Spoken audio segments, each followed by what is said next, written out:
Everyone. हम BEd first year का paper 3 discuss कर रहे हैं, टीचिंग एंड लर्निंग, जिसके हमने प्रीवियस लेक्चर के अंदर टीचिंग के मैक्सिमम्स क्या होते हैं, factors that affect the teaching वो क्या है, इम्पोर्टेंट फंक्शंस क्या है, और उसके साथ साथ उसके need and importance, principles, maximums, ये टॉपिक्स जो हैं हमने कंप्लीट करे हैं। आज के इस लेक्चर में जो टॉपिक हम डिस्कस करेंगे वो टॉपिक क्या है हमारा, that is variables of teaching. Variables जिसे क्या बोला जाता है, हिंदी के अंदर चर भी बोल दिया जाता है कि शिक्षण के चर जो हैं वो क्या क्या है।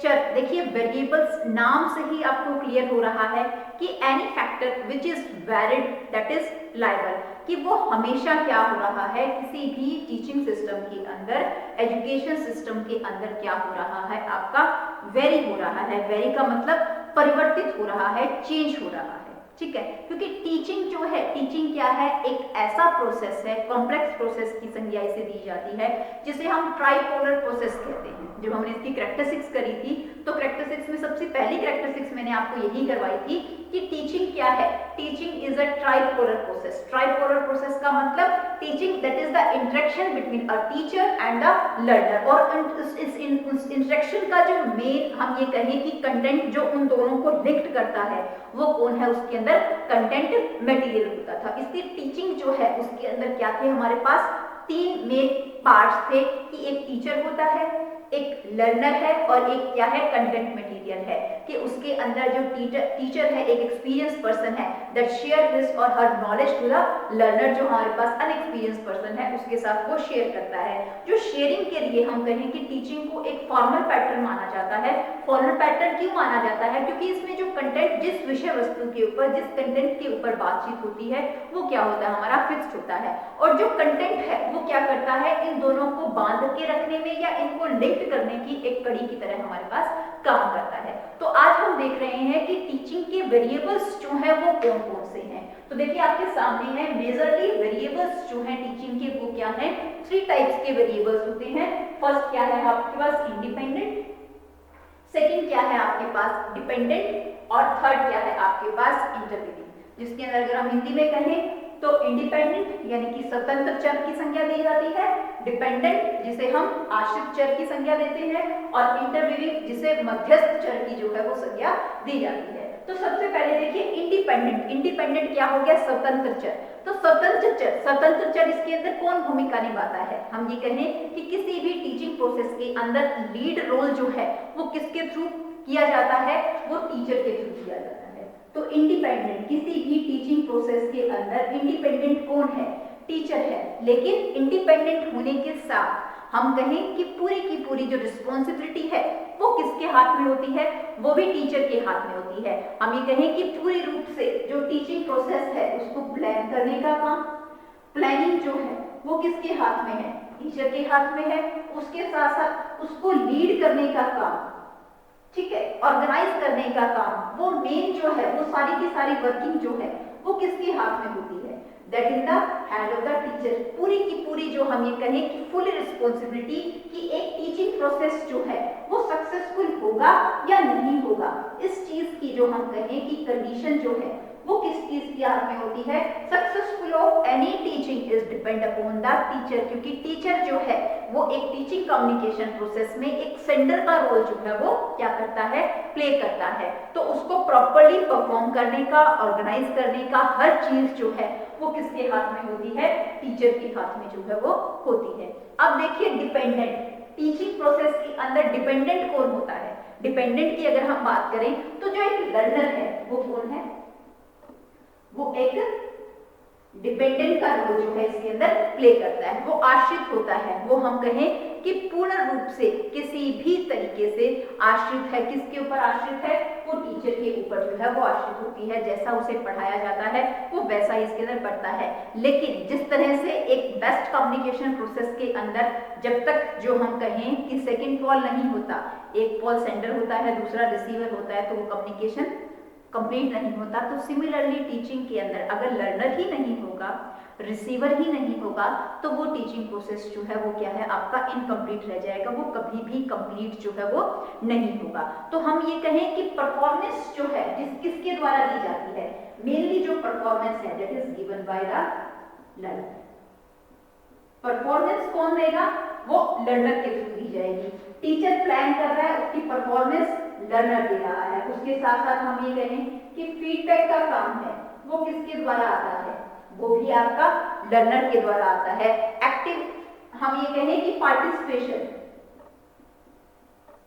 एक्टिव पार्टिसिपेशन कौन करता है, पार्टिसिपेशन की मुख्य भागीदारी जो है वो भी किसकी होती है, वो भी हमारी क्या होती है, लर्नर की होती है। कि लर्नर जो है वो क्या करता है, एक्टिविटी, लेकिन उसकी जो एक्टिविटीज हैं, जो उसकी परफॉर्मेंस है, वो क्या है, डिपेंडेंट मानी जाती है। वो किस पे डिपेंडेंट है, वो लर्नर टीचर के ऊपर जो है वो डिपेंडेंट है। जैसा वो कहेगा वैसा ही वो क्या करेंगे, इसके अंदर वर्क जो है वो करेंगे। अब देखिए इन दोनों को आपस में जोड़ने का काम कौन करता है, इंटरवीनिंग। इंटरवीनिंग क्या है, that is the content material.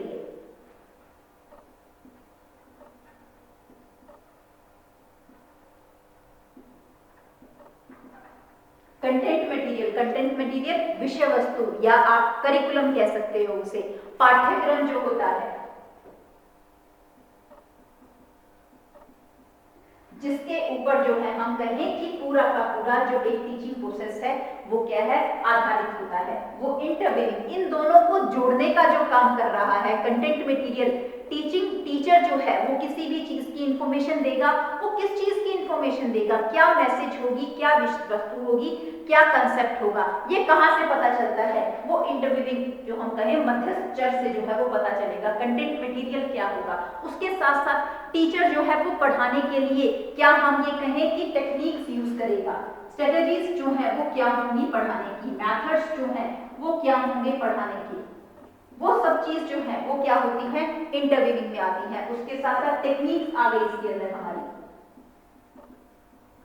ये सब क्या है आपकी इंटरव्यूइंग। इंटरव्यूइंग नाम से आपको कह रहा है मध्यस्थ जो इंडिपेंडेंट और डिपेंडेंट वेरिएबल है उनके बीच का जो वेरिएबल है उसे क्या बोला जाता है, इंटरव्यूइंग वेरिएबल जो है वो कहा जाता है। किसी भी टीचिंग प्रोसेस के अंदर जो हम ट्राइपोलर प्रोसेस लेके चल रहे हैं इसके अंदर, उसमें मेन 3 कड़ियां होती हैं, एक टीचर होता है, एक लर्नर होता है और एक क्या होता है हमारा कंटेंट मटेरियल होता है। और इनको अगर हम वेरिएबल्स के बिहाफ पर अगर देखते हैं तो वेरिएबल्स के बिहाफ पर ये क्या हो जाते हैं, अलग अलग हो जाते हैं। टीचर जो है वो इंडिपेंडेंट वेरिएबल के रूप में काम करता है, लर्नर जो है वो डिपेंडेंट वेरिएबल के रूप में काम करता है और जो कंटेंट मटेरियल है वो आपका इंटरव्यूइंग वेरिएबल की तरह काम करता है। अब आप ये कहेंगे वेरी का मतलब वेरिएबल कैसे, तो देखिए क्लास के अकॉर्डिंग कंटेंट क्या होगा आपका, चेंज होता है, वेरी करता है।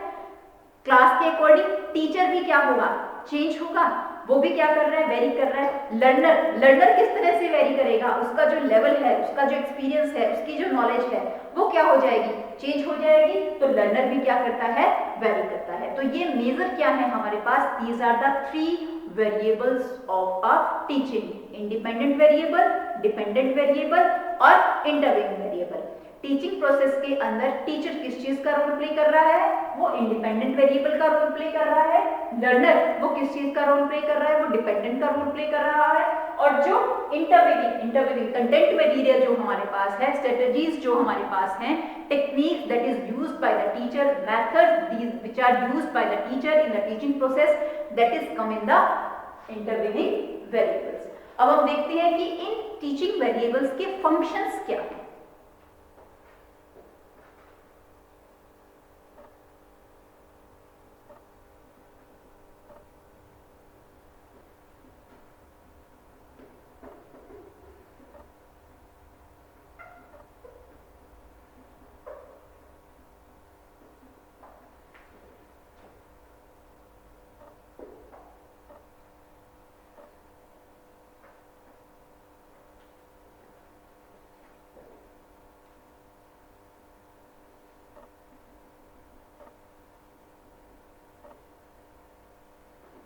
टीचिंग वेरिएबल्स हमारे पास 3 हमने पढ़े, उन सभी का मेन फंक्शन जो है वो क्या होगा, that is function of teaching variables.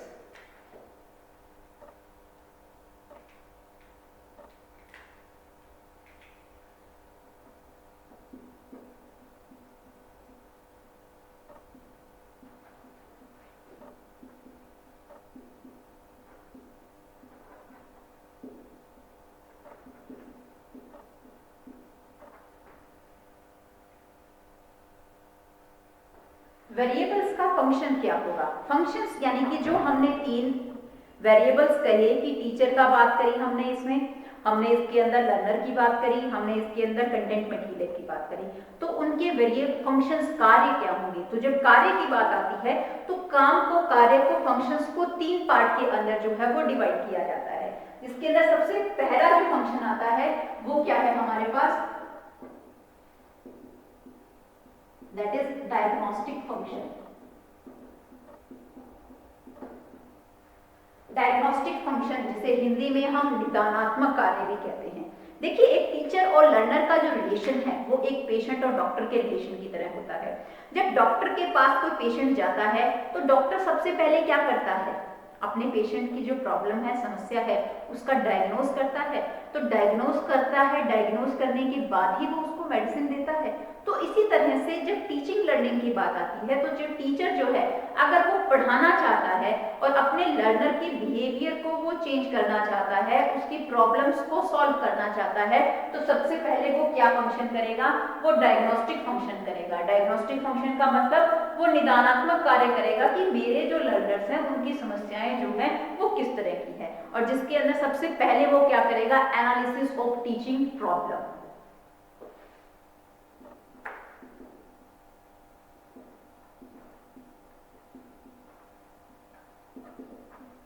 जो टीचिंग प्रॉब्लम है उनको क्या करेगा? सबसे पहले एनालाइज करेगा, उनका संश्लेषण करेगा कि डायग्नोस्टिक की उसकी टीचिंग की समस्याएं जो हैं वो क्या हैं। टीचिंग की समस्याएं जो हैं वो कुछ भी हो सकती हैं, वो लर्नर से रिलेटेड भी हो सकती हैं और वो कंटेंट मटेरियल से रिलेटेड भी हो सकती हैं। कि उसके साथ साथ वो इसके अंदर क्या करेगा?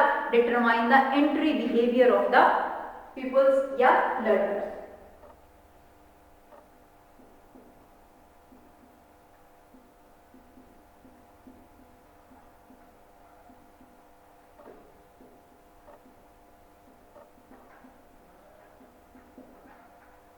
जो उसका लर्नर है, जिसको वो पढ़ाने जा रहा है, उसका एंट्री बिहेवियर, प्रारंभिक व्यवहार जो है वो किस तरह का? प्रारंभिक व्यवहार का मतलब कि उसका कॉग्निटिव लेवल कैसा है, संज्ञानात्मक बिहाफ पर उसको कहां तक जानकारी है, उसकी प्रीवियस नॉलेज क्या है, उसकी एबिलिटीज जो है, कॉग्निटिव एबिलिटीज जो है वो कौन कौन सी हैं, उन सब चीज को वो क्या करेगा? डायग्नोस करने की जो है वो कोशिश करेगा, पता लगाने की कोशिश करेगा। अब जब सीधा आते ही क्लास में नहीं पढ़ा सकते जब तक आपको बच्चों का लेवल, टेम्परामेंट जो है वो नहीं पता है। अगर आप टीचिंग को क्या करना चाहते हैं?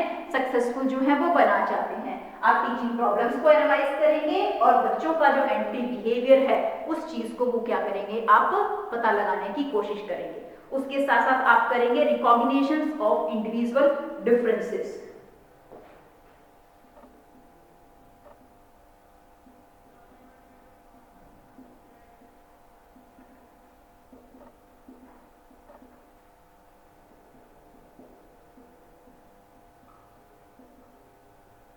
इंडिविजुअल डिफरेंसेस, देखिए क्लास में जिन बच्चों को आप पढ़ा रहे हो व्यक्तिगत विभिन्नताओं के साथ हैं, उनका इंटरेस्टिंग लेवल कुछ है, उनका एबिलिटी लेवल कुछ है, उनका एटीट्यूड कुछ है, उनका मोटिवेशन लेवल जो है वो कुछ होगा। तो सबसे पहले आप बच्चों की जो क्षमताएं हैं, कैपेबिलिटीज हैं, उनका रुचि, अभिरुचि, सब चीज के बारे में जो है वो क्या करेंगे? रिकॉग्नाइज करेंगे, उसको पता लगाने की जो है आप क्या करेंगे?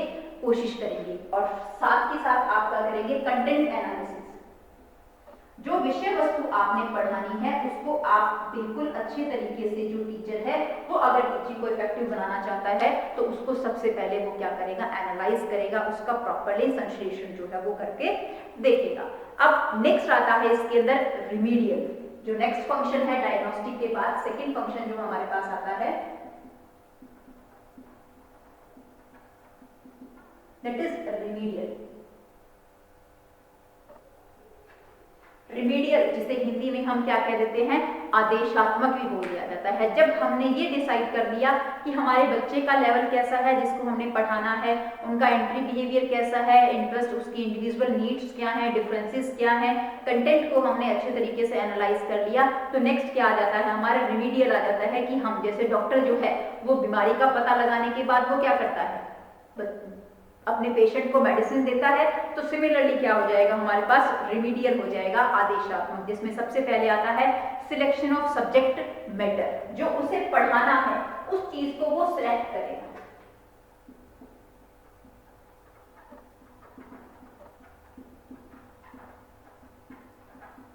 सिलेक्शन ऑफ सब्जेक्ट मैटर का मतलब क्या हो गया कि जो विषय वस्तु उसे पढ़ानी है वो उसको प्रॉपर्ली क्या करेगा, प्लान करने का काम करेगा, और उसके साथ साथ उसको प्रॉपर्ली वो क्या करेगा, ऑर्गेनाइज करेगा, उसको व्यवस्थित ढंग से जो है वो स्टेबल करने की जो है वो कोशिश करेगा। उसके साथ साथ वो कहता है selection of teaching strategies and the methods, selection of teaching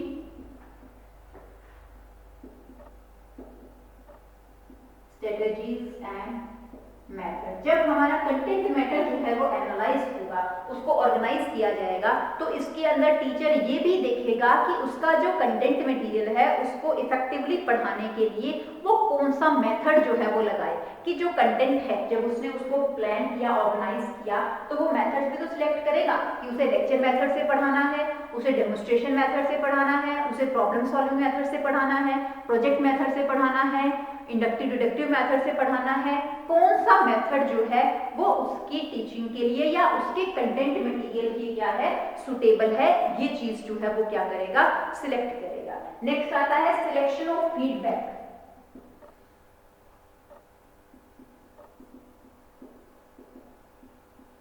जब क्लास के अंदर टीचर पढ़ा रहा है तो that is the interaction between the learner and the teacher, दोनों के बीच में इंटरेक्शन हो रही है। तो जब इंटरेक्शन होगी तो टीचर जो है अपने कंटेंट के बिहाफ पर जब बच्चों से क्वेश्चनिंग या कोई भी चीज अराइज करेगा, तो जब इंटरेक्शन होगा तो उसमें उसे क्या देना होगा, बच्चों को फीडबैक देना होगा। फीडबैक के बिहाफ पर, फीडबैक डिवाइसेस के बिहाफ पर वो बच्चों की क्या कर सकता है, प्रेज कर सकता है। प्रेज करने के साथ साथ वो उनको डिसिप्लिन के अंदर रखने के लिए उनको एनकरेज भी जो है वो किया जा सकता है, उनको मोटिवेट करेगा गुड, वेरी गुड बोल के, यानी कि उसको पॉजिटिव वो क्या देगा, रेनफोर्समेंट जो है उसके थ्रू क्या है, दी जाएगी, कि ये चेक करने के लिए कि बच्चा जो है वो मेरे कंटेंट के अंदर इंटरेस्ट ले रहा है या नहीं ले रहा है, या क्या वाकई के अंदर लर्निंग आउटकम्स या बिहेवियर्स जो हैं उसके अंदर चेंजेस हो रहे हैं या नहीं हो रहे हैं। जस्ट आप एग्जांपल ले सकते हो, जब टीचर जो है वो क्लास में थोड़ा सा लेक्चर पढ़ा लेता है अपना 10 से 15 मिनट का, उसके बाद वो क्वेश्चन पूछता है बच्चों से जो कि उसके कंटेंट मटेरियल से रिलेटेड होते हैं, तो जब वो क्वेश्चंस पूछ रहा है तो उन क्वेश्चंस का बच्चे क्या है, आंसर्स देते हैं। तो आंसर्स जो आ रहे हैं दैट इज द फीडबैक, और उस फीडबैक के बिहाफ पर वो बच्चों की क्या करेगा, प्रेज करेगा। प्रेज करने का मेन उद्देश्य यही होगा कि वो बच्चे को एनकरेज करेगा। अगर वहां पर बच्चा कहीं गलत हो रहा है, वो आंसर प्रॉपर नहीं दे रहा है, तो वहां पर वो बच्चे को क्या करेगा, क्लैरिफिकेशन भी जो है वो देने की कोशिश करेगा। तो वो कहते हैं कि selection of the feedback devices भी, उसके फीडबैक डिवाइसेस जो है वो क्या होंगे। अब देखिए, सबसे पहले हमने बीमारी का पता लगा लिया, पता लगाने के बाद मेडिसिन भी जो है हमने दे दी। अब क्या किया जाएगा, उसका इवैल्यूएशन किया जाएगा, उसका मूल्यांकन किया जाएगा कि वाकई के अंदर उस मेडिसिन ने काम किया या नहीं किया, जो कि हमारा क्या है, थर्ड फंक्शन है, दैट इज इवैल्यूएटिव फंक्शन, जिसे हम क्या कहते हैं, मूल्यांकनात्मक कार्य जो है वो बोला जाता है। देखिए, जब डॉक्टर के पास आप गए, डॉक्टर ने आपकी बीमारी का पता लगाया, बीमारी का पता लगाने के बाद आपको मेडिसिन दे दी, उसका काम वहीं खत्म नहीं हो जाता। मेडिसिन देने के बाद जब आप दोबारा से उसके पास जाते हो तो वो आपका फिर दोबारा से क्या करता है, चेकअप करता है, यानी कि आपका इवैल्यूएशन की जो दवाई दी गई थी उसने काम किया या नहीं किया, आपके अंदर चेंजेस आए या नहीं आए। सिमिलरली टीचिंग प्रोसेस के अंदर टीचर ने बीमारी का पता लगाने के बाद बच्चे को जो पढ़ाया, कंटेंट जो उसको पढ़ाया, जो कि रिमीडियल के अंदर आया, उसका वो यहाँ इवैल्यूएटिव के अंदर क्या कर देगा, उसका मूल्यांकन कर देगा, इवैल्यूएशन जो है वो करेगा इसके अंदर, ये पता लगाने के लिए कि क्या वाकई के अंदर बच्चे के बिहेवियर के अंदर या एजुकेशन के जो ऑब्जेक्टिव्स थे या उसने जो विषय पढ़ाना था उस विषय के जो उद्देश्य थे, जो जानकारी उसे देनी थी, वो बच्चे तक पहुंची या नहीं पहुंची। तो इसके लिए वो क्या करेगा, इवैल्यूएटिव फंक्शन जो है वो करेगा, जिसके अंदर सबसे पहले आता है कंस्ट्रक्शन ऑफ टेस्ट।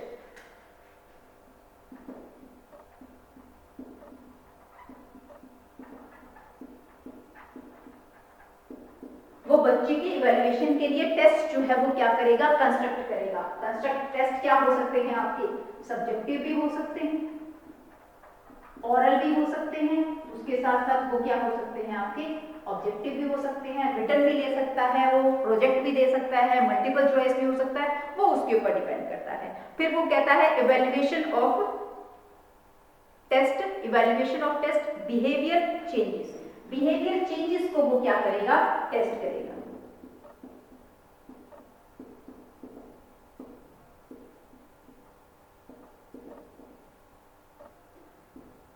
जो बच्चे के व्यवहार में परिवर्तन आए हैं उसको, चेंजेस को वो क्या करेगा, ऑब्जर्व कर सकता है। ऑब्जर्वेशन से ही पता लगा सकता है कि बच्चों के व्यवहार के अंदर परिवर्तन आया या नहीं आया है। उस चीज को वो क्या करेगा, डायग्नोस करने की कोशिश करेगा। नेक्स्ट आता है इसके अंदर डायग्नोस्टिक फेज।